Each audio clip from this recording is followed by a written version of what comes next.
Hi, this is Colorful Foresight, where we intuitively connect from within. We got for week 10 of Political Enlightenment is Tower card and the Star. And what's interesting is that originally I was going to do 22 weeks of the Major Arcana, and we're already done on week 10 with the Major Arcana. We speed it up. So a lot of things been changing. Shift into a paradigm and getting to the orb, using that golden orb, getting to the goal of the political enlightenment, which is going from politics and unawareness to political enlightenment, lighten things up. And that as people get lightened up, so will the action of politics and we the people. So this is always a beautiful card, the Star. It's always like, it brings me like how we felt when we did week 9 video and we did cards with peace. That's kind of the energy of cards with peace. Bringing more of that into replacing all these changes of the tower and the shift that we've been going through. And we're going to connect with, Angela and I are going to connect with our avatar in spirit. We call him Sri Kalki Bhagavan, or we call him Sri Bhagavan. And we're going to ask him what message he has about bringing political enlightenment from now into 2024 and beyond. We'll see what comes about.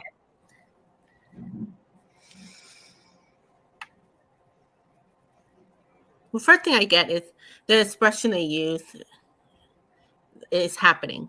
So it is happening mean like you don't do anything.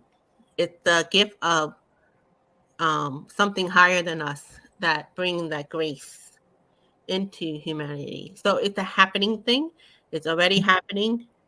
By knowing that it's happening, it may just shift you, because if you're like in that doubt mode, just realize, oh, things are happening. It may be ways that I'm not even aware of, but enlightenment can exist in politics, and it is, and there are probably people who are very like that in politics and in we the people, but we got to bring them out. So I don't know how we're gonna start witnessing more of that. That's what I'm hearing from Sri Bhagavan. You're gonna start seeing more of that. Just talking about it in this video, it's just like, oh, you're gonna start seeing that around. You're gonna see it more. Angela and I did a video on the devil card, and we end up talking about the former New Zealand Prime Minister. Yeah, what's her name again? Jacinta Ardern. And what we found out is that, you know how she started off good, and then she couldn't keep up with all the constant. They kept getting one thing after another, and then toward the end, she left. And what we learned is that if she had tools on how to work through all those emotions and the different belief system, and like we the people, are we being supportive to the leaders?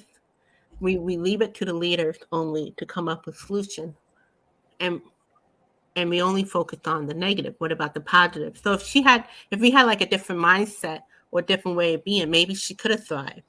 So what come to mind is that why we leave it just for the leaders. We the people need to be online with the leaders, help them. It's like, I feel like right now we've been looking too much to just have them to figure it out. We have to take responsibility. I'm getting we the people. I know they use that in the US, but you could use that for all over. Like, it's we the people plus the leaders together. I don't know why that's coming to mind, especially in the context of the devil. Like, it's like when the devil card, you have like the female, the male, and it's chained to the devil. So it's like you could maybe think of it as the leader chained to the devil and we the people chained to the devil. Now, one of them get released. It's still, you got one part that's still chained to the devil. You need both of them released. What's coming for me with the Star card, which is, I don't think I've ever had this from the Star card, but it's that thing about prayer. And, in the Star card, see how she's kneeling and she's got her hands like that? Mm-hmm. In other traditional versions of the star, she's more like a celestial representation of a celestial being on Earth. But this feels more like a person praying to their own star their own spiritual essence or their higher self and calling it in. And in that way, we can pray for the leaders.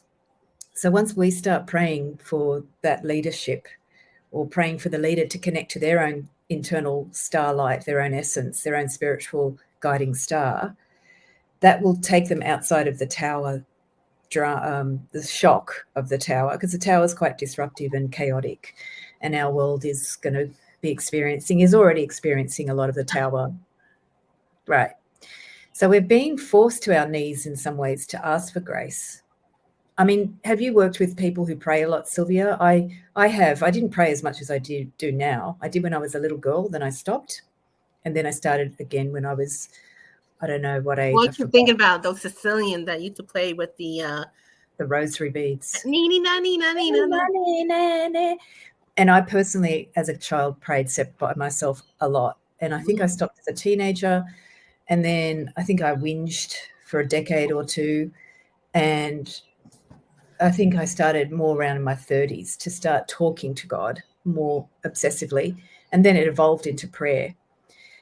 So if we look at those leaders in Parliament, how do they connect to that higher self when they're in the midst of maybe a lot of gossip, a lot of judgment, a lot of physical attack verbally, and maybe even psychic attack?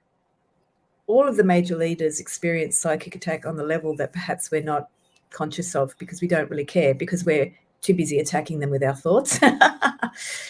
So how do we reverse that? We send prayer to them. We ask them to connect to that highest self, that star that is their spiritual essence, to connect to that higher self. We pray for that. And that manifests the Enlightenment leaders. So that was interesting. I never really associated prayer with the star card. I mean, wish fulfillment. I used to think about the star card like that, having your wishes come true or being the center of attention, the star. But actually praying for that higher self to connect, it's quite different. You were saying that, there's a lot of tarot people are, the tarot card is evolving, just like anything else. Everything evolves. So that including oracle cards and things like that. So it's interesting how people seeing, like the judgment card, it always said that they waited till the last day, but I never saw the judgment card as a liberation. What's the opposite of that? Liberation. So the star card, it's always about everything is great, but you never think of like prayers, like what you said, something like that. But it's all very interesting with the political enlightenment. What I've noticed from the last 10 weeks is it's not like we don't have any good in the world. It's like we're being reminded that we still have good. It's just that we're focusing on all the negative. And when you're focusing on all the negative, that's what you get. Yeah. That's simple, isn't it? Mm-hmm. I also see the evolution in our connection to our higher self. That was the message from the star card. We're evolving our relationship to the divine, to our star self. You could bring in aliens or other species, it doesn't matter.